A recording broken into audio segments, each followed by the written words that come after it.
नमस्कार दोस्तों, easy way learning channel पर एक बार आपका पुनः स्वागत है। आज हम शिक्षा और बाल मनोविज्ञान से संबंधित महत्वपूर्ण परीक्षा उपयोगी बिंदुओं को डिस्कस करेंगे। तो आइए सबसे पहले हम बुद्धि के महत्वपूर्ण पहलुओं को देख लेते हैं। बुद्धि को इंग्लिश में इंटेलिजेंस कहते हैं। बुद्धि वह मानसिक योग्यता या तत्व होता है जिसके आधार पर बालक की स्मृति शक्ति व अधिगम क्षमता में अंतर किया जाता है। बुद्धि एक जन्मजात प्राकृतिक योग्यता होती है। बुद्धि को प्रभावित करने का कार्य कुशलता कार्य वंशानुक्रम के द्वारा किया जाता है। बुद्धि का विकास 16 वर्ष की आयु तक माना जाता है कि पूरा हो जाता है। अनेक मनोवैज्ञानिकों ने बुद्धि को परिभाषित करने का प्रयास किया है। जैसे बहुत से मनोवैज्ञानिक मानते हैं कि बुद्धि एक समायोजन की योग्यता होती है। जैसे स्टर्न ने, अल्बर्ट बिने, सीरियल बर्ड, जे.एस. रॉस जैसे मनोवैज्ञानिकों का मानना था कि बुद्धि समायोजन की योग्यता होती है। कुछ मनोवैज्ञानिक मानते हैं कि बुद्धि अमूर्त चिंतन की योग्यता होती है। जैसे स्पीयरमैन, टर्मैन, फ्रीमैन आदि मनोवैज्ञानिकों का मानना है कि बुद्धि जो है अमूर्त चिंतन की योग्यता होती है। कुछ मनोवैज्ञानिक बुद्धि को अधिगम की योग्यता मानते हैं। जैसे थॉर्नडाइक, बकिंघम, कोलविन आदि मनोवैज्ञानिकों का मानना था कि बुद्धि एक अधिगम की योग्यता होती है। कुछ मनोवैज्ञानिकों का कहना है कि बुद्धि सामान्य समाधान की योग्यता होती है। वेस्लर, रेल्स, गैरेट आदि मनोवैज्ञानिक मानते हैं कि बुद्धि सामान्य अध्ययन की योग्यता है। एक कथन बहुत ही महत्वपूर्ण है, स्टेटमेंट बकिंघम महोदय का। बकिंघम महोदय कहते हैं कि बुद्धि सीखने की योग्यता है। ये स्टेटमेंट अनेक परीक्षाओं में पूछा जा चुका है कि बुद्धि सीखने की योग्यता या किस मनोवैज्ञानिक का कथन है, तो बकिंघम का कथन है। बुद्धि मस्तिष्क के विश्लेषण व संश्लेषण करने की एक क्षमता है। स्पीयरमैन कहते हैं कि बुद्धि मस्तिष्क के विश्लेषण और संश्लेषण करने की एक क्षमता होती है।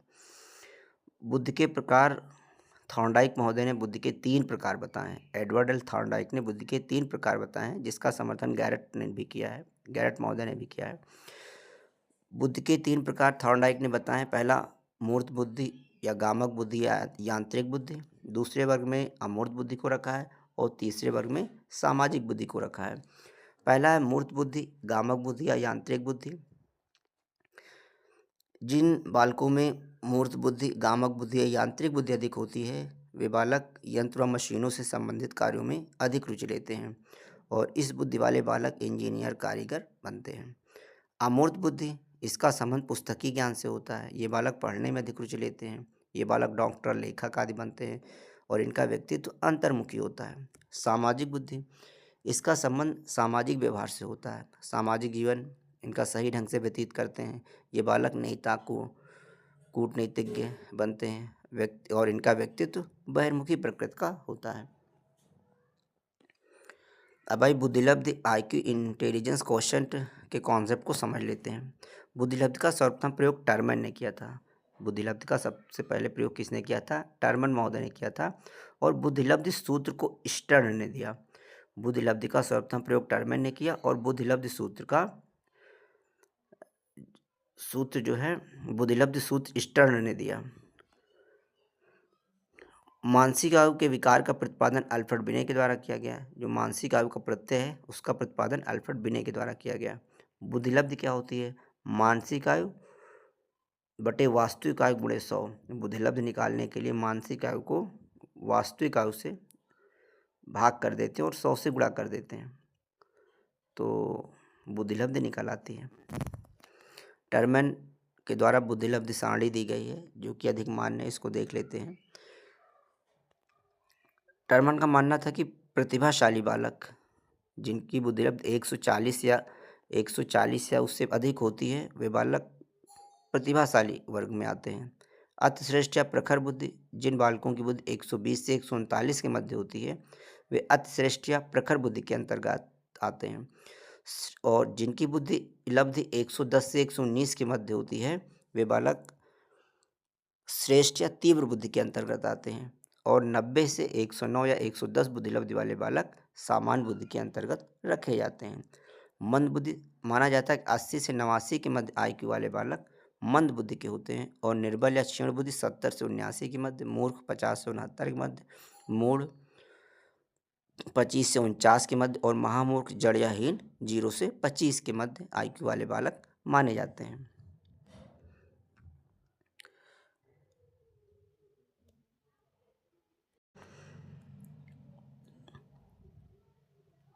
बुद्धि के सिद्धांत देख लेते हैं। बुद्धि का एक तत्व या एक कारक सिद्धांत, जिसे निरंकुशतावादी सिद्धांत भी कहा जाता है, अल्फ्रेड बिने ने प्रतिपादित किया। द्वितत्व या द्विकारक सिद्धांत स्पीयरमैन ने दिया। त्रितत्व या त्रिकारक सिद्धांत स्पीयरमैन ने दिया। त्रिआयामी सिद्धांत गिलफोर्ड ने दिया। त्रितंत्र सिद्धांत स्टनबर्ग ने दिया। बुद्धि का बहुआयामी सिद्धांत गॉर्डनर ने दिया। बहुतत्व बहुकारक सिद्धांत या रेत का सिद्धांत थॉर्नडाइक ने दिया। क्रमिक महत्व का सिद्धांत वर्णन ने दिया, जो कि सब, और बुद्धि का प्रतिदर्श सिद्धांत थॉमसन ने दिया। तरल व ठोस बुद्धि का सिद्धांत कैटल ने दिया। आश्चर्यजनक सिद्धांत BS ब्लूम ने दिया। समूह तत्व का सिद्धांत थर्स्टन ने दिया। बुद्धि का कावा सिद्धांत हैब ने दिया और संज्ञानात्मक सिद्धांत जीन पियाजे ने दिया।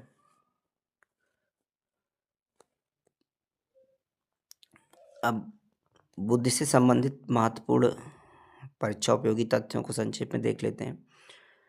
विश्व का प्रथम बुद्धि परीक्षण 1905 में बिने व साइमन के द्वारा किया गया और भारत का प्रथम बुद्धि परीक्षण 1922 में CH राइस महोदय के द्वारा किया गया। आधुनिक मनोविज्ञान का जनक विलियम जेम्स को कहते हैं। किंडरगार्टन विधि के जनक फ्रॉबेल माने जाते हैं। डाल्टन विधि के प्रतिपादक मिस हेलेन पार्कहर्स्ट हैं। संज्ञानात्मक आंदोलन के जनक अल्बर्ट बंडूरा। गेस्टाल्टवाद कोहलर, कोफका, वर्दिमर और लेविन गेस्टाल्टवाद से संबंधित है। संरचनावाद से संबंधित मनोवैज्ञानिक विलियम उंट हैं। मनोविश्लेषणवाद फ्रायड से संबंधित है। व्यवहारवाद के जनक वाटसन माने जाते हैं। संबंधवाद थॉर्नडाइक से संबंधित है। अंतर्दृष्टि या सूझ का सिद्धांत कोहलर से संबंधित है। मॉन्टेसरी विधि के प्रतिपादक मैडम मारिया मॉन्टेसरी हैं और मनोविज्ञान के जनक विलियम उंट माने जाते हैं। एडवर्ड थॉर्नडाइक के संबंध में महत्वपूर्ण उपलब्धियां हैं, जैसे कि शिक्षा मनोविज्ञान का जनक एडवर्ड थॉर्नडाइक को माना जाता है। इन्होंने प्रयास व त्रुटि का सिद्धांत दिया। इनका सिद्धांत संयोजनवाद का सिद्धांत कहलाता है और उद्दीपन अनुक्रिया का सिद्धांत भी एडवर्ड थॉर्नडाइक के अधिगम सिद्धांत को कहते हैं। SR थियरी के जन्मदाता भी एडवर्ड थॉर्नडाइक माने जाते हैं।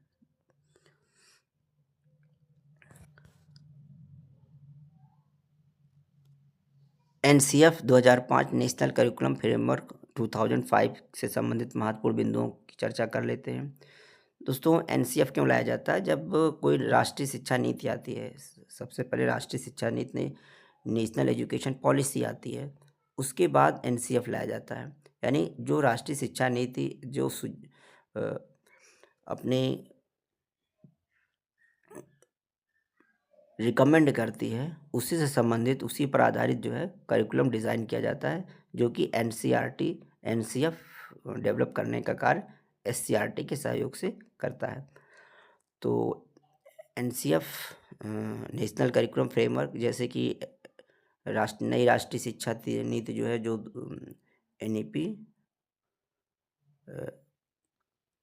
2020 में आई, तो अब उसका भी नया फ्रेमवर्क आया। NCF 2005 नेशनल करिकुलम फ्रेमवर्क स्कूली जीवन को ज्ञान के बाहरी जीवन से जोड़ा जाना चाहिए, बताया गया इसमें, और रटंत्र प्रणाली से मुक्त कर चतुर्मुखी विकास के अवसर प्रदान किए जाएं। शिक्षण को बाल केंद्रित करने पर बल दिया गया और बच्चों को सीखने व समझाने का आकलन व मूल्यांकन किया जाए और शिक्षण अधिगम प्रक्रिया में बच्चों की भागीदारी सुनिश्चित की जाए।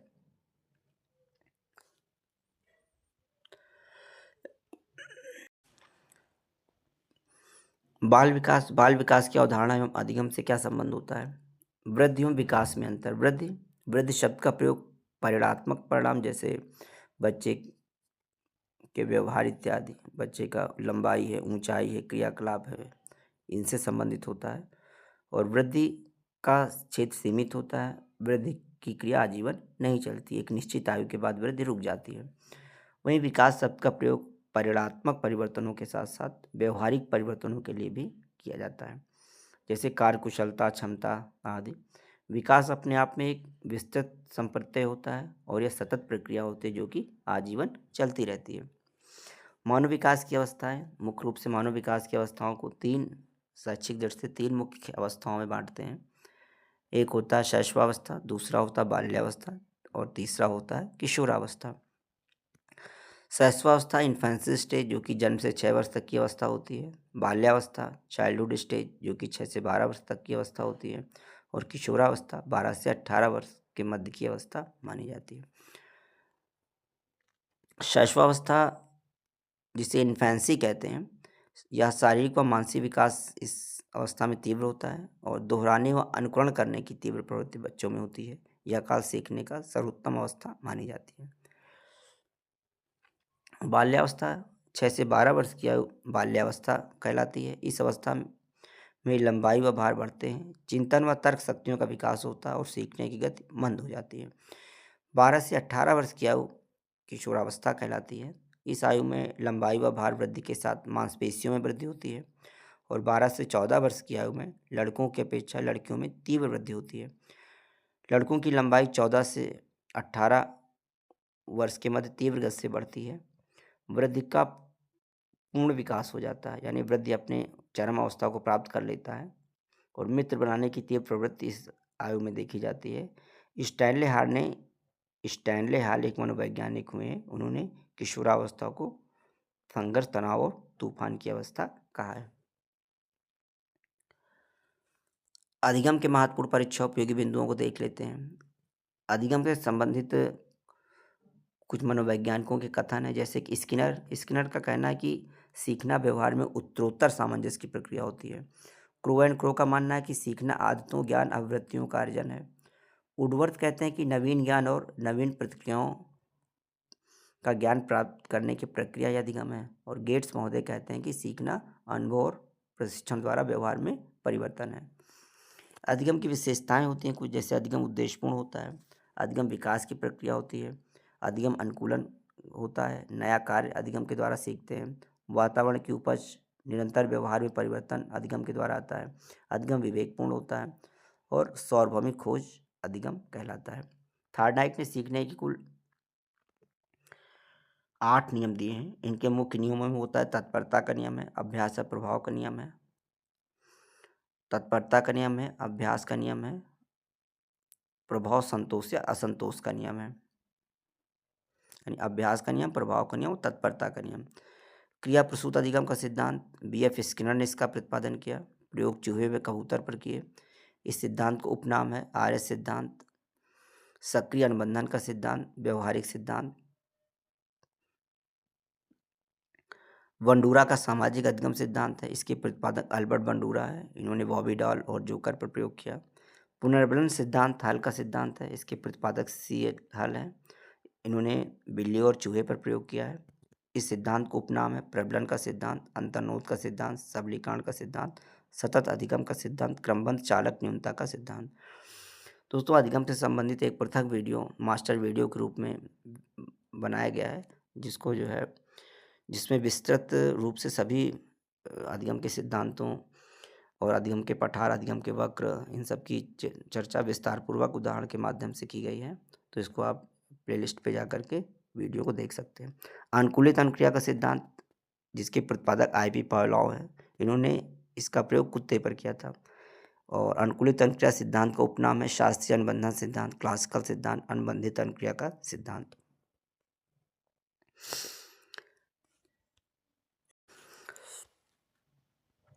आइए शिक्षा मनोविज्ञान के महत्वपूर्ण तथ्यों को देख लेते हैं।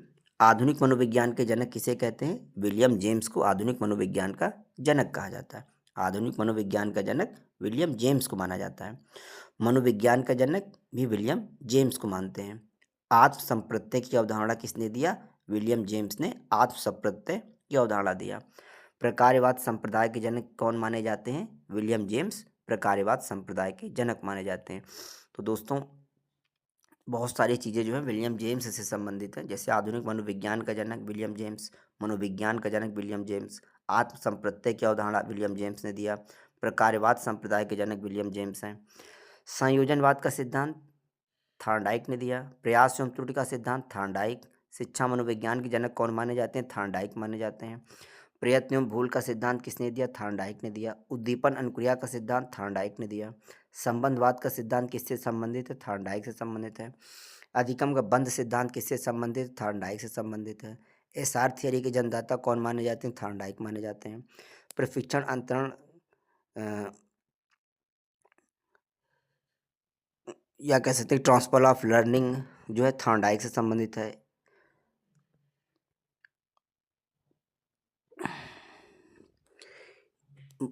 बुद्धि का एक खंड सिद्धांत विनय ने दिया। बुद्धि का एक खंड सिद्धांत किसने दिया? विनय ने दिया। विनय साइमन बुद्धि परीक्षण के प्रतिपादक विनय व साइमन माने जाते हैं। बुद्धि परीक्षणों के जन्मदाता विनय माने जाते हैं। बहुखंड बुद्धि का सिद्धांत थॉर्नडाइक ने दिया। दो खंड बुद्धि का सिद्धांत स्पीयरमैन ने दिया।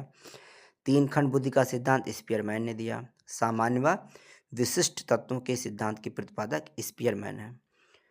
और जो दो खंड सिद्धांत का प्रतिपादन स्पीयरमैन ने 1904 में किया। इन्होंने इस बुद्धि के दो खंड बताए, जी और एस, यानी जो बुद्धि होती है इंटेलिजेंस, इनका मानना था कि इसके दो पार्ट मुख्य होते हैं, एक जी होता है और एक एस होता है। जी जनरल योग्यताएं होती हैं और एस में स्पेसिफिक योग्यताएं होती हैं। ये दोनों मिलकर के बुद्धि का निर्धारण करती हैं। बुद्धि के सिद्धांत को पृथक से वीडियो में डिस्कस करेंगे। तीन खंड बुद्धि का सिद्धांत स्पीयरमैन ने दिया। और सामान्य व विशिष्ट तत्वों का सिद्धांत स्पीयरमैन ने दिया। बुद्धि का द्वय सिद्धांत स्पीयरमैन ने दिया। और बुद्धि का त्रिआयामी सिद्धांत गिलफोर्ड महोदय ने दिया। गिलफोर्ड ने बताया कि बुद्धि की तीन विमाओं या आयामों से मिलकर बनी होती है, जिसमें एक विमा संक्रिया होती है, उत्पाद होता है और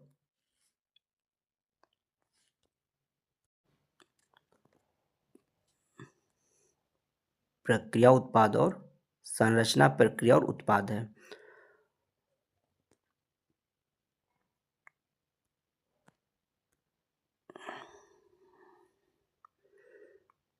बुद्धि का द्वय सिद्धांत स्पीयरमैन ने दिया। त्रिआयामी सिद्धांत गिलफोर्ड ने दिया। बुद्धि संरचना सिद्धांत गिलफोर्ड ने दिया। समूह बुद्धि का सिद्धांत थर्स्टन ने दिया।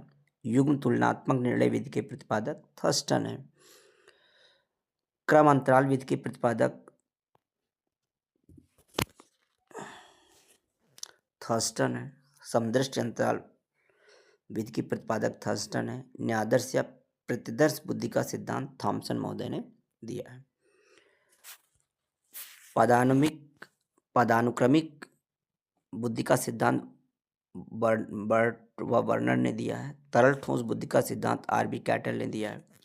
प्रतिकारक सिद्धांत आर.बी. कैटल ने दिया है। बुद्धि का का व बुद्धि का खा सिद्धांत हैब महोदय ने दिया है। बुद्धि इकाई का सिद्धांत स्टर्न व जॉनसन ने दिया है। बुद्धि लब्ध ज्ञात करने का सूत्र विलियम स्टर्न ने प्रतिपादित किया। संरचनावाद संप्रदाय के जनक विलियम उंट माने जाते हैं। प्रयोगात्मक मनोविज्ञान के जनक विलियम उंट माने जाते हैं। विकासात्मक मनोविज्ञान के जनक जीन पियाजे। संज्ञानात्मक विकास का सिद्धांत जीन पियाजे ने दिया। मूल प्रवृत्तियों के सिद्धांत के जन्मदाता मैकडूगल हैं। हार्मिक का सिद्धांत विलियम मैकडूगल ने दिया। मनोविज्ञान को मन मस्तिष्क का विज्ञान पोम्पोलॉजी ने कहा। क्रिया प्रसूत अनुबंधन सिद्धांत स्किनर ने दिया। सक्रिय अनुबंधन का सिद्धांत स्किनर। अनुकूलित अनुक्रिया का सिद्धांत इवान पावलोव ने दिया।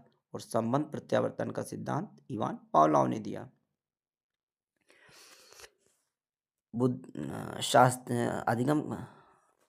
अधिगम का शास्त्रीय अनुबंधन सिद्धांत इवान पावलोव ने दिया।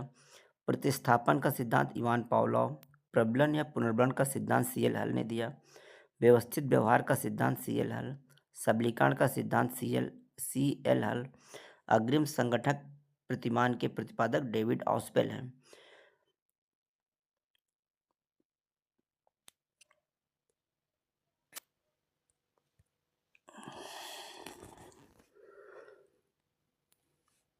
मनोविज्ञान के व्यवहारवादी संप्रदाय के जनक जे.बी. वॉटसन है। सामाजिक अधिगम सिद्धांत का प्रतिपादन अल्बर्ट बंडूरा ने किया।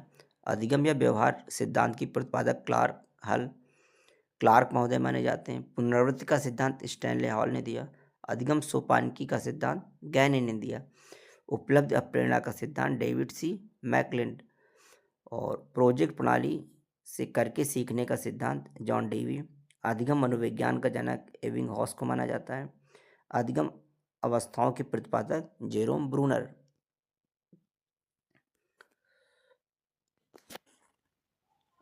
संरचनात्मक अधिगम का सिद्धांत जेरोम ब्रूनर ने दिया। सामान्यीकरण का सिद्धांत C.H. जड ने दिया।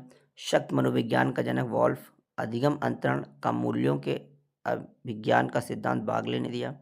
भाषा विकास का सिद्धांत चोम्स्की का है। मांग पूर्ति आवश्यकता पदानुक्रम सिद्धांत या नीड थियरी मैस्लो की है। स्व यथार्थीकरण अप्रेरणा का सिद्धांत मैस्लो का है। आत्मज्ञान का सिद्धांत मैस्लो का है। संपोषक का सिद्धांत C.L. हल का है। प्रोत्साहन का सिद्धांत वोल्स व कॉफमैन का है। शील गुण विशेषक सिद्धांत के प्रतिपादक आलपोर्ट हैं। व्यक्तित्व मापन का मांग सिद्धांत हेनरी मुर्रे ने दिया। सॉरी। कथानक बोध परीक्षण विधि के प्रतिपादक मॉर्गन व मुर्रे हैं। प्रासंगिक अंतर्बोध परीक्षण थीमेटिक एपरसेप्शन टेस्ट जो कि व्यक्तित्व से संबंधित है का प्रतिपादन मॉर्गन व मुर्रे ने किया। बाल अंतर्बोध परीक्षण चाइल्ड एपरसेप्शन टेस्ट लियोपोल्ड बैलक ने दिया। रोसा स्याही धब्बा परीक्षण के प्रतिपादक हरमन रोसा है। वाक्य पूर्ति परीक्षण विधि के प्रतिपादक पाइन व टेंडलर हैं। व्यवहार परीक्षण विधि के प्रतिपादक हॉर्शॉर्न हैं। किंडरगार्टन विधि के प्रतिपादक फ्रॉवेल हैं। खेल प्रणाली के जन्मदाता फ्रॉवेल हैं। मनोविश्लेषण विधि के जन्मदाता सिगमंड फ्रायड हैं। स्वप्न विश्लेषण विधि के प्रतिपादक सिगमंड फ्रायड हैं। प्रोजेक्ट विधि के प्रतिपादक किलपैट्रिक हैं। मापनी भेदक विधि के प्रतिपादक एडवर्ड्स व किलपैट्रिक हैं। डाल्टन विधि के प्रतिपादक मिस हेलन पार्कहर्स्ट हैं। मॉन्टेसरी विधि के प्रतिपादक मारिया मॉन्टेसरी हैं। डेक्रॉली विधि के प्रतिपादक ओविड डेक्रॉली हैं। वेनेटिका इकाई विधि के प्रतिपादक कार्लटन वाथवर्न हैं। अब आइए दोस्तों महत्वपूर्ण मनोवैज्ञानिकों के संबंध में चर्चा कर लेते हैं, इनका क्या योगदान है। सुकरात।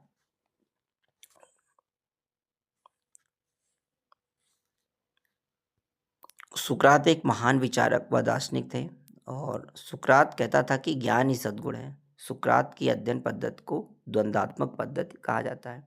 क्लार्क हल। हल ने प्रणालीबद्ध व्यवहार सिद्धांत का प्रतिपादन किया जो कि थॉर्नडाइक के प्रभाव का नियम और पावलोव के शास्त्रीय अनुबंधन का मिश्रण है। उन्होंने SOR S यानी उद्दीपन, O यानी ऑर्गेनिज्म यानी प्राणी और R अनुक्रिया का सूत्र प्रस्तुत किया। वुंट जर्मन के मनोवैज्ञानिक थे और 1879 में लिप्जिंग में प्रथम मनोवैज्ञानिक प्रयोगशाला की स्थापना उंट महोदय ने किया। मनोविज्ञान को चेतना के विज्ञान के रूप में इन्होंने परिभाषित किया। उंट को प्रयोगात्मक मनोविज्ञान का जनक माना जाता है। रोड्सा। स्विस मनोचिकित्सक हरमन रोड्सा ने स्याही के धब्बों वाला प्रक्षेपण विधि का निर्माण 1921 में किया और परीक्षार्थी को 10 स्याही के धब्बों पर प्रतिक्रिया करनी होती है। 10 कार्डों में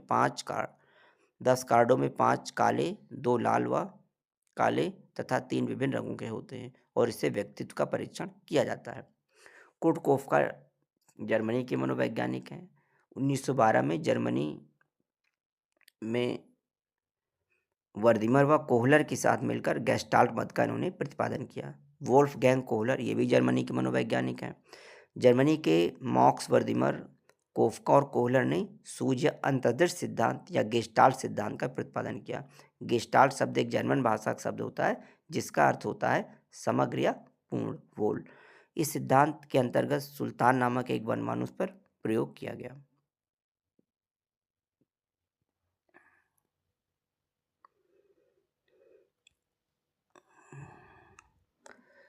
टर्मन बुद्धिलब्धि के संबंध में सबसे पहले टर्मन ने विचार दिया था और उन्होंने बुद्धिलब्धि के संबंध में एक सूत्र प्रतिपादित किया कि बुद्धिलब्धि मानसिक आयु बटे वास्तविक आयु गुणे 100।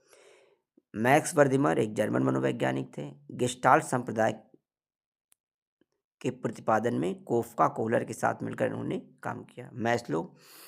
इनके अनुसार प्रेरक 2 प्रकार के होते हैं। जन्मजात प्रेरक, जैविक या शारीरिक प्रेरक, भूख, प्यास, निद्रा, काम आदि इन्हें प्राथमिक प्रेरक भी कहते हैं। अर्जित प्रेरक होते हैं। ये अर्जित किए जाते हैं जैसे व्यक्तिगत रुचि, आदत की व्यवस्था, जीवन का लक्ष्य, सामूहिकता की भावना आदि। मैकडूगल ये ब्रिटेन के मनोवैज्ञानिक थे। मनोविज्ञान जीवित वस्तुओं के व्यवहार का विधायक विज्ञान है, मैकडूगल ने कहा। मैकडूगल ने कहा कि मनोविज्ञान जीवित वस्तुओं के व्यवहार का विधायक विज्ञान है। मैकडूगल को मन ऊर्जा मनोविज्ञान का जनक कहा जाता है।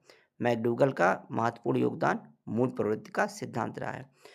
मूल प्रवृत्ति एक ऐसी जन्मजात मनोदैहिक प्रवृत्ति है जो व्यक्ति को उद्दीपकों या वस्तुओं का विशेष ढंग से प्रत्यक्षण करके उसी मांग के अनुसार व्यवहार करने के लिए प्रेरित करती है।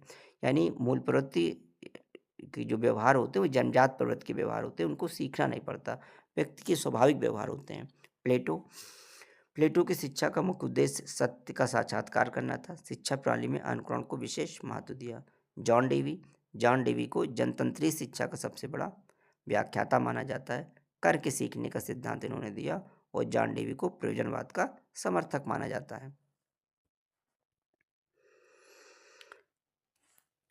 मेरिया मांटेसरी ये इटली की थी और डॉक्टर मेरिया मांटेसरी इटली की थी और इंद्रियों के माध्यम से यानी सेंस ऑर्गन्स के माध्यम से प्रशिक्षण देने वाली मांटेसरी शिक्षण प्रणाली का इन्होंने प्रतिपादन किया। सिगमंड फ्रायड ये ऑस्ट्रिया के निवासी थे और मनोविश्लेषणवादी ये कहलाते हैं। मानव व्यवहार की मूल प्रेरणा काम है। काम या लिबिडो शक्ति का वह भंडार है जो सदैव सुखों की खोज करता है।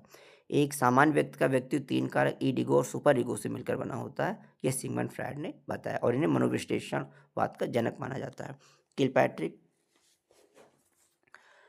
हेनरी किलपैट्रिक योजनाविद के प्रवर्तक माने जाते हैं। उनके अनुसार शिक्षा में अनुभवों द्वारा सीखने को प्राथमिकता दी जानी चाहिए। एलेक्स फैक्ने ऑसबोर्न रचनात्मक तकनीकी व ब्रेनस्टॉर्म तकनीकी के प्रणेता माने जाते हैं। इवान पेट्रोविच पावलोव रूस के मनोवैज्ञानिक हैं। रूसी और शरीर शास्त्री मुख्य रूप से हैं और पावलोव ने कुत्ते पर प्रयोग कर शास्त्रीय अनुबंधन सिद्धांत का प्रतिपादन किया। क्लासिकल कंडीशनिंग थियरी रूसो शिक्षा में मनोवैज्ञानिक आंदोलन का सूत्रपात करने का श्रेय रूसो को ही है। उन्होंने एमिल नामक एक पुस्तक में बालक की शिक्षा का वर्णन किया है।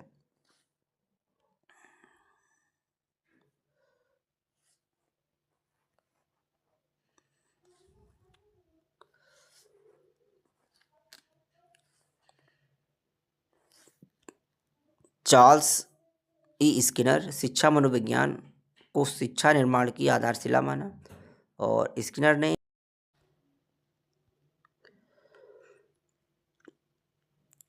चार्ल्स ई स्किनर शिक्षा मनोविज्ञान को शिक्षक निर्माण की आधारशिला माना और स्किनर ने चूहा व कबूतर पर प्रयोग कर क्रियाप्रसूत अनुबंधन सिद्धांत का प्रतिपादन किया। अल्फ्रेड बिने बुद्धि मापन का कार्य सर्वप्रथम बिने के द्वारा ही किया गया। बिने ने सर्वप्रथम 1905 में प्रथम बुद्धि परीक्षण तैयार किया। बिने तथा साइमन ने मनोविज्ञान साहित्य में मानसिक आयु शब्द का पहली बार प्रयोग किया। अल्फ्रेड बिने बुद्धिलब्ध के विचार का जनक अल्फ्रेड बिने को कहा जाता है। फ्रॉबेल जर्मन शिक्षा शास्त्री थे और किंडरगार्टन शिक्षा प्रणाली को प्रारंभ करने का श्रेय फ्रॉबेल को ही जाता है। इन्होंने खेल द्वारा शिक्षा एवं स्वतः क्रिया द्वारा शिक्षा सिद्धांत पर बल दिया। कार्ल जुंग ने व्यक्तित्व के 2 प्रकार बताए, अंतर्मुखी व्यक्तित्व इंट्रोवर्ट और बहिर्मुखी व्यक्तित्व एक्सट्रोवर्ट। जो इंट्रोवर्ट व्यक्तित्व होता है, व्यक्तित्व वाले व्यक्ति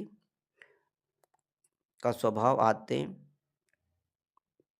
बाह्य रूप से प्रकट आंतरिक रूप से प्रकट होती हैं, यानी बाह्य रूप से प्रकट नहीं होती हैं। वहीं बहिर्मुखी वाले व्यक्ति जो एक्सट्रोवर्ट होते हैं उनका व्यक्तित्व लक्षण स्वभाव बाह्य रूप से प्रकट होता है, जैसे सामाजिक राजनैतिक नेता आदि। महात्मा गांधी बेसिक शिक्षा पर जोर दिया, मातृभाषा के माध्यम से सीखने पर जोर दिया और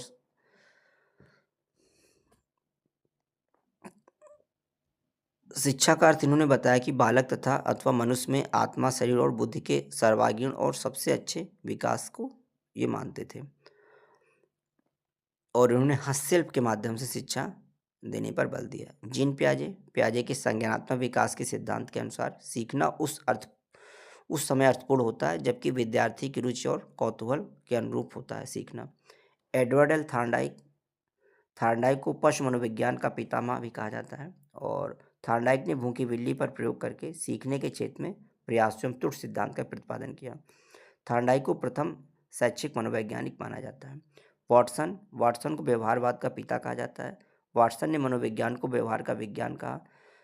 वाटसन का कथन है कि तुम मुझे कोई भी बालक दो और मैं उसे कुछ भी बना सकता हूँ।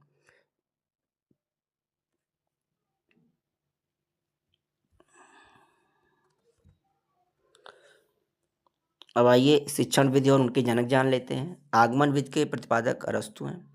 निगमन विधि के जनक अरस्तु माने जाते हैं। प्रश्नोत्तर विधि या सुकराती विधि सुकरात की है। प्रोजेक्ट विधि किलपैट्रिक की है। खेल विधि के जन्मदाता कॉल्डवेल कुक हैं। डॉल्टन विधि के जन्मदाता कुमारी हेलेन पार्कहर्स्ट हैं। हर्बर्ट विधि के प्रतिपादक हर्बर्ट हैं। किंडरगार्टन विधि के प्रतिपादन फ्रॉबेल ने किया। मॉन्टेसरी विधि के प्रतिपादन मारिया मॉन्टेसरी हैं। ह्यूरिस्टिक विधि का प्रतिपादन आर्मस्ट्रांग ने किया। विनेटिका विधि डॉक्टर कार्लटन वाशगर्न। डेक्रोली विधि डेक्रोली की है और संवाद विधि के जनक प्लेटो माने जाते हैं। बुद्धिलब्ध से संबंधित महत्वपूर्ण तथ्य देख लेते हैं। 140 से 200 तक जिनकी आईक्यू होती है वो प्रतिभाशाली माने जाते हैं। 120 से 140 तक आईक्यू के मध्य प्रखर बुद्धि। 110 से 120 तक उत्कृष्ट बुद्धि। 90 से 110 तक सामान्य बुद्धि। 80 से 90 तक मंद बुद्धि। 70 से 80 तक निर्बल बुद्धि। 50 से 60 तक मूर्ख। 25 से 50 तक मूढ़। 25 से नीचे जड़ बुद्धि। विकास की अवस्थाएं देख लेते हैं। शैशवकाल जन्म से 2 वर्ष तक का काल। पूर्व बाल्यकाल 2 से 6 वर्ष का काल माना जाता है। उत्तर बाल्यकाल 6 से 12 वर्ष का काल। किशोरावस्था 12 से 18 वर्ष। युवा प्रौढ़ावस्था 18 से 40 वर्ष। परिपक्व प्रौढ़ावस्था 40 से 65 वर्ष तक। वृद्ध प्रौढ़ावस्था 65 से अधिक वर्ष। आगमन विधि के जन्मदाता अरस्तु माने जाते हैं। निगमन विधि के जनक अरस्तु। प्रोजेक्ट विधि के जनक किलपैट्रिक। डाल्टन विधि के जनक कुमारी हेलेन पार्कहर्स्ट। किंडरगार्टन विधि के जनक फ्रॉबेल। किंडरगार्टन का शाब्दिक अर्थ है बच्चों का बगीचा। मॉन्टेसरी विधि के जनक मारिया मॉन्टेसरी। ह्यूरिस्टिक विधि के जनक आर्मस्ट्रांग। ह्यूरिस्टिक शब्द का अर्थ है खोज करना। ग्रीक भाषा में ह्यूरिस्टिक शब्द का अर्थ है उत्पन्न। बेसिक शिक्षा प्रणाली के जनक महात्मा गांधी माने जाते हैं। अब आइए मूल प्रवृत्ति और उससे संबंधित आवेग देख लेते हैं। जैसे पलायन या भागना। मूल प्रवृत्ति जो पलायन या भागना होता है उससे संबंधित आवेग भय होता है। और युयुत्सा या युद्ध प्रवृत्ति जो मूल प्रवृत्ति होती है क्रोध संबंधित आवेग। निवृत्ति अप्रियता या विकर्षण का घृणा। पुत्र कामना या पैतृक प्रवृत्ति का वात्सल्य। शरणागत या संवेदना का कष्ट। जिज्ञासा मूल प्रवृत्ति का आवेग है आश्चर्य। काम का आवेग है कामुकता। आत्मस्थापना या आत्मप्रकाशन मूल प्रवृत्ति का संबंधित आवेग आत्माभिमान या श्रेष्ठता की भावना। दैन या विनीत भाव का अधीनता की भावना। सामूहिकता या समूह प्रवृत्ति का संबंधित आवेग एकाकीपन। भोजान्वेषण भूख। संग्रह या संचय का आवेग है अधिकार या भावना। रचना मूल प्रवृत्ति का आवेग है कृति या भाव या रचना अनुभूति। और हास्य का है आमोद।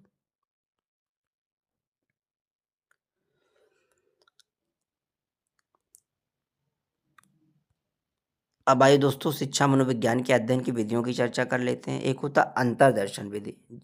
अंतर्दर्शन विधि इंट्रोस्पेक्टिव मेथड। इस विधि का प्रतिपादन विलियम उंट तथा उनके शिष्य टिश्नर ने किया था। ये जर्मन के थे। और अंतर्दर्शन का अर्थ होता है अंदर देखना या अंदर की क्रियाओं को देखना। अंतःकरण यानी मन या मन का निरीक्षण एवं विश्लेषण कर विचारों भावना एवं कल्पनाओं का निरीक्षण एवं विश्लेषण करना ही अंतर्दर्शन कहलाता है। इसमें व्यक्ति स्वयं अपने अंदर देखता है, स्वयं अपने भावों को प्रकट करता है। मनोविज्ञान की सबसे प्राचीनतम विधि मानी जाती है।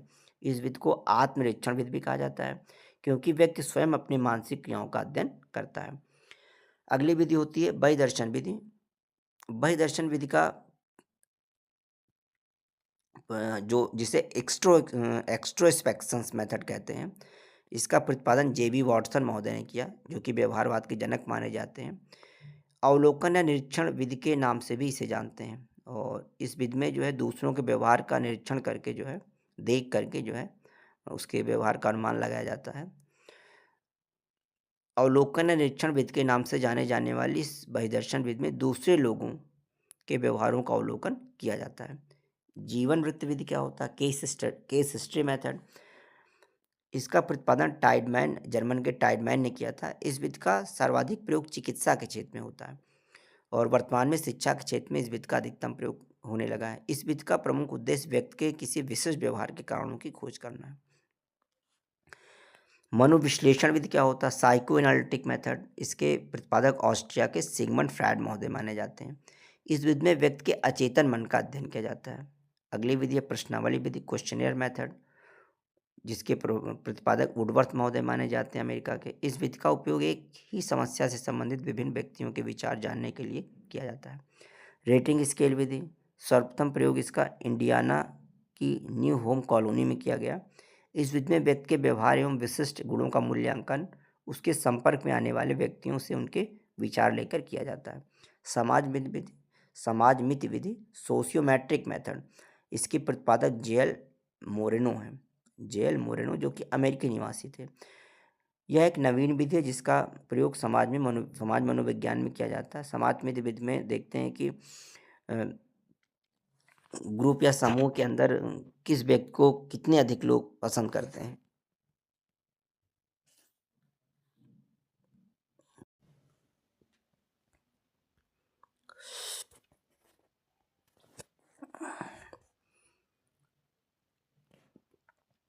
प्रयोगात्मक परीक्षण विधि, एक्सपेरिमेंटल मेथड होता है जिसके प्रतिपादक विलियम उंट जर्मन मनोवैज्ञानिक हैं। इस विधि में चरों या घटनाओं के मध्य संबंधों का पता लगाया जाता है।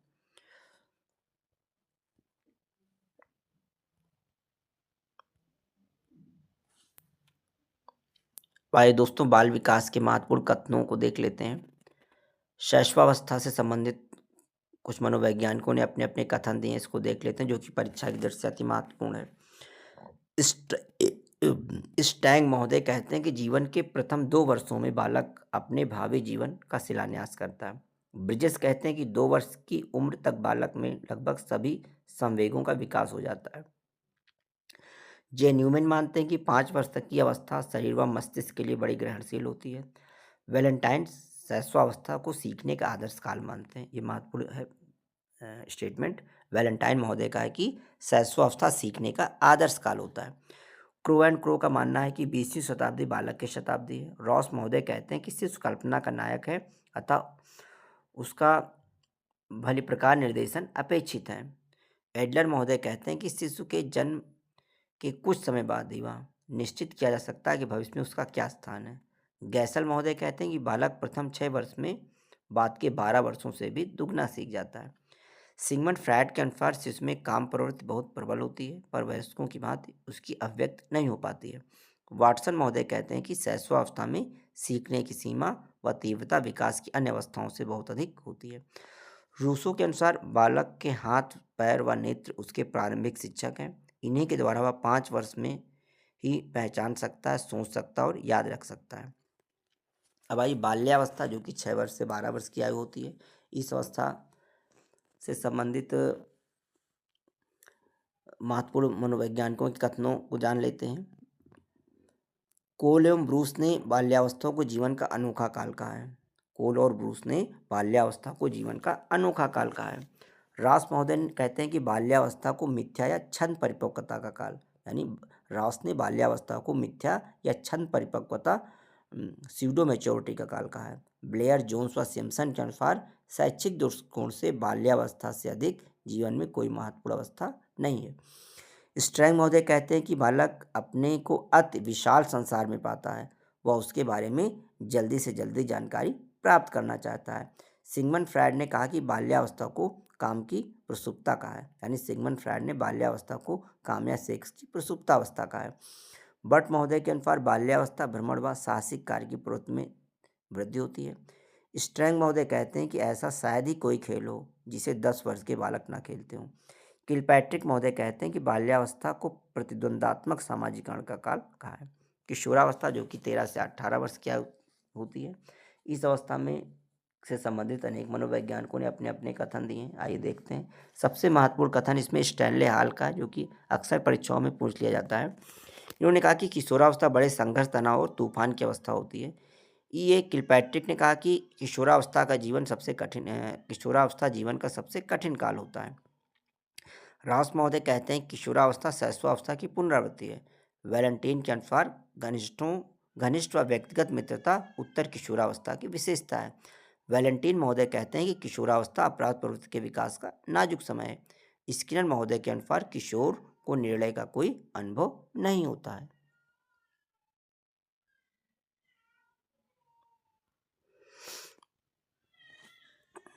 अब आइए अधिगम के महत्वपूर्ण सिद्धांतों को समरी रूप में देख लेते हैं। एक है प्रयत्न एवं भूल द्वारा अधिगम, उद्दीपन अनुक्रिया सिद्धांत अधिगम का बंध सिद्धांत भी कहते हैं, या एसआर थियरी आवृत्ति का सिद्धांत भी इस सिद्धांत को कहते हैं। इसका प्रवर्तक एडवर्ड एल थॉर्नडाइक अमेरिकी मनोवैज्ञानिक हैं और इन्होंने अपना प्रयोग बिल्ली पर किया और इसमें अभ्यास द्वारा सीखने पर बल दिया जाता है। अभ्यास द्वारा व्यक्ति को किसी भी कार्य में निपुण बनाया जा सकता है, इस सिद्धांत का मानना है, और गणित तथा विज्ञान जैसे विषयों के लिए अधिक उपयोगी है। त्रुटियों का निराकरण।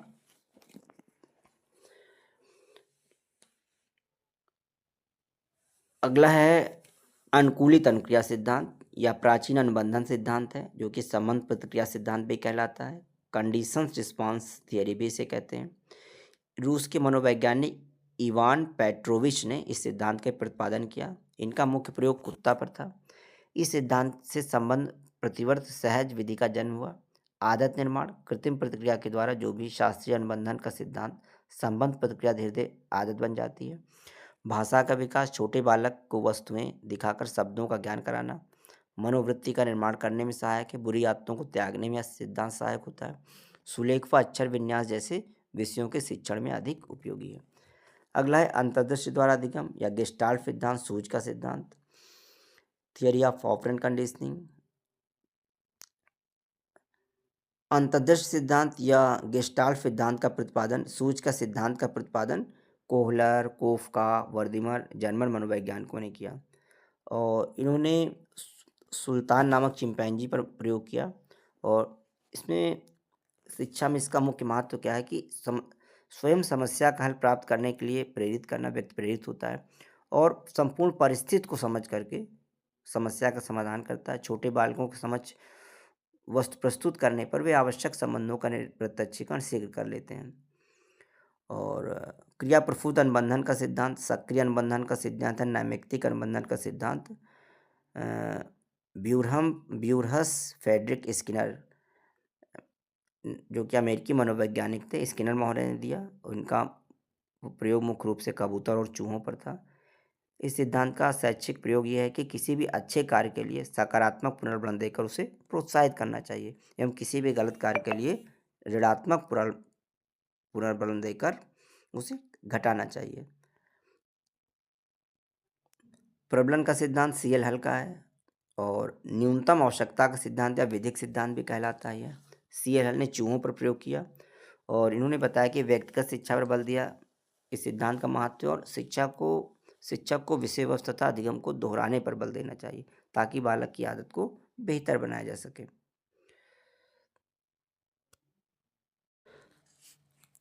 अब आइए मनोविज्ञान के विभिन्न शब्द और उनकी उत्पत्ति कहाँ से हुई ये देख लेते हैं।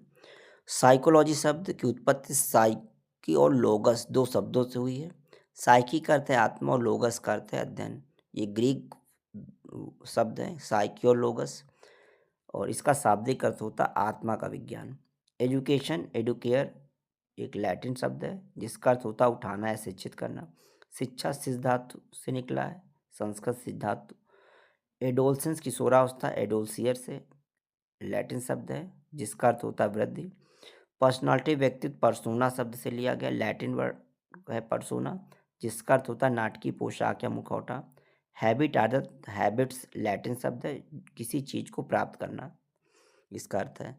इंटरेस्ट रुचि इंटरेस्ट लैटिन वर्ड है या संबंधित है या अंतर करना, इसका अर्थ है। मोटिवेशन अब प्रेरणा मोटम लैटिन वर्ड जिसका अर्थ है टू मूव और मोशन। और विभिन्न मनोवैज्ञानिकों के पूरे नाम देख लेते हैं। अक्सर हम लोग जो है संक्षेप नाम का प्रयोग करते हैं तो उनके पूरे नाम क्या होते हैं इसको भी जान लेते हैं। जैसे ईबी टिश्नर एडवर्ड ब्राउनफोर्ड टिश्नर इनका पूरा नाम है, ये इंग्लैंड के निवासी हैं। JS Hall Granville Stanley Hall USA के निवासी है। JB Watson John Broadus Watson USA के हैं। BF Skinner Burrhus Frederic Skinner USA के हैं। बंडूरा एल्बर्ट बंडूरा कनाडा के हैं। E L Thorndike Edward Lee Thorndike USA के हैं। IP. Pavlov Ivan Petrovich Pavlov रूस के हैं। JL. Moreno Jacob Levy Moreno Romania के हैं। Froebel Friedrich Wilhelm August Froebel Germany के देश के हैं।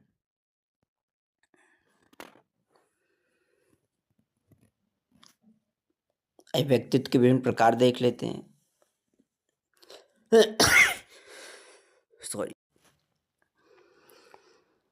व्यक्तित्व का प्रकार एक होता है गोलेन महोदय ने व्यक्तित्व का एक प्रकार दिया, जैसे जिन्होंने रक्त और द्रव्य के आधार पर जो है व्यक्तित्व को बांटा, जैसे रक्त, पीला पित्त और कफ और काला पित्त को ध्यान में रख करके, जिसमें रक्त यानी द्रव्य अधिक होता है वह व्यक्ति प्रसन्नचित्त होता है, क्रियाशील और आशावादी होता है।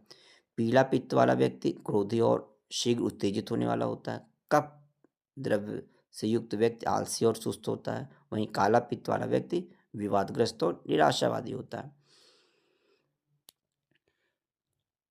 क्रेशमर का वर्गीकरण, व्यक्तित्व का वर्गीकरण क्रेशमर ने भी किया है। शरीर रचना के आधार पर क्रेशमर ने व्यक्तित्व को 3 भागों में बांटा, लंबाकाय, सुडौलकाय और गोलकाय। लंबाकाय ऐसे व्यक्ति लंबे एवं दुबले पतले शरीर वाले होते हैं, प्रायः दूसरों से घनिष्ठ संबंध बनाने से बचते हैं तथा अपने क्रोध को सीधे व्यक्त नहीं कर पाते हैं। सुडौलकाय ऐसे व्यक्ति हुष्ट-पुष्ट शरीर वाले होते हैं और गोलकाय ऐसे व्यक्ति छोटे कद के तथा मोटे होते हैं। यह प्रसन्नता एवं दुखी, सक्रिय एवं निष्क्रिय, उत्साह एवं निरुत्साह के बीच झूलते रहते हैं। शेल्डन का शरीर रचना सिद्धांत है। शेल्डन ने शरीर रचना के आधार पर व्यक्तित्व के 3 प्रकार बताए हैं। गोलाकार, सुडौलकाय और लंबाकाय। गोलाकाय व्यक्तित्व का प्रकार अंतरांग प्रधानता, सुडौलकाय शरीरानुरूपता और लंबाकाय मनस्वी। गोलाकार व्यक्तित्व वाले व्यक्ति भोजन के शौकीन, ज्यादा खाने की प्रवृत्ति वाले, असुरक्षित, अच्छी तरह सोने वाले, प्यार के भूखे, दूसरों पर आश्रित रहने वाले होते हैं। सुडौलकाय ये साहसी, कठोर व्यायाम एवं ठंडा फुहारी स्नान पसंद करते हैं, औपचारिक वेशभूषा पहनते हैं, आसानी से एवं स्वेच्छा से दर्द का सामना करते हैं। लंबाकाय जो मनस्वी प्रकार के होते हैं, ये असामाजिक, अप्रिय, व्यायाम की इच्छा का अभाव, डरपोक, आसानी से दर्द का सामना नहीं कर पाते हैं।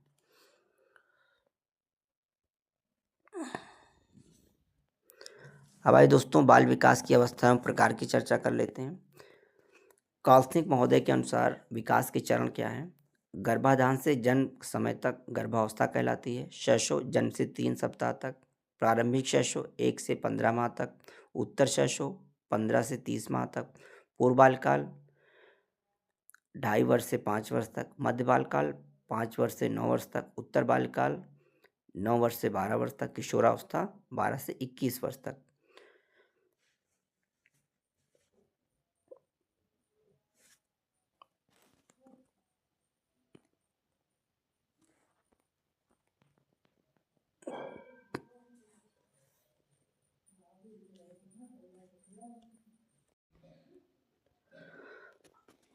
अधिगम के कुछ और सिद्धांतों की चर्चा कर लेते हैं। जैसे अधिगम का प्राकृतिक दशा सिद्धांत है, छेद सिद्धांत, जिसे तलरूपी सिद्धांत भी कहते हैं, का प्रतिपादन कुर्ट लेविन जो कि जर्मन मनोवैज्ञानिक थे ने किया था। इसमें व्यवहार पर जोर देते हुए प्रेरणा का प्रयोग किया गया। शिक्षकों को छात्रों की योग्यता एवं शक्ति के अनुसार उपयुक्त मनोवैज्ञानिक वातावरण उपलब्ध करवाकर प्राप्त उद्देश्यों को प्रभावी ढंग से निर्देशित करना चाहिए। अगला स्थापन, प्रतिस्थापन या समीपता का सिद्धांत, ये एडविन गुथरी का है। शिक्षकों को उत्तेजना व अनुक्रिया के मध्य अधिकतम साहचर्य स्थापित कर अधिगम की प्रक्रिया को प्रभावशाली बनाना चाहिए। अव्यक्त अधिगम, चिन्ह आकार, चिन्ह पूर्णाकारवाद, संभावना सिद्धांत, प्रतीक अधिगम, अप्रकट अधिगम, ये एडवर्ड टॉलमैन का है। इन्होंने चूहों पर प्रयोग किया। इस सिद्धांत का मुख्य उपयोग है कि अध्यापक द्वारा इनाम एवं दंड को उद्देश्यों को प्राप्त करने के लिए प्रयोग करना चाहिए। और सीखना ज्ञानात्मक मानचित्र बनाना है। अन्वेषण का सिद्धांत जेरोम एस ब्रूनर ने दिया। अध्यापक को बच्चों में अधिगम के प्रति रुझान पैदा करना चाहिए। विषय वस्तु को प्रभावी क्रमबद्धता के साथ प्रस्तुत करना चाहिए। शाब्दिक अधिगम सिद्धांत प्राप्त अधिगम का सिद्धांत भी कहलाता, ऑसवेल ने दिया। विषय वस्तु को विद्यालयी परिस्थितियों में प्रस्तुत किया जाना चाहिए या महाविद्यालय स्तर के लिए अधिक उपयुक्त है। अधिगम सोपान के सिद्धांत रॉबर्ट गायने ने दिया। और अधिगम के 8 सोपान बताए। संकेत अधिगम, उद्दीपन अनुक्रिया अधिगम, गद्यात्मक या श्रृंखला अधिगम, शाब्दिक अधिगम, विभेदन अधिगम, संप्रत्यय अधिगम, नियम अधिगम और समस्या समाधान अधिगम। अधिगम का हर प्रकार उत्तरोत्तर सरलतम संकेत अधिगम से जटिलतम अधिगम समस्या समाधान तक चलता रहता है। सामाजिक अधिगम का सिद्धांत, जिसे प्रेक्षणात्मक सिद्धांत अधिगम भी कहते हैं, अल्बर्ट बंडूरा ने इस सिद्धांत का प्रतिपादन किया। इस अधिगम में व्यक्ति सामाजिक व्यवहारों का प्रेक्षण करता है और उनकी तरह व्यवहार करने लगता है। उदाहरण फैशन शो तथा विज्ञापनों को देखकर अनुकरण करना। धन्यवाद दोस्तों। Thanks for watching.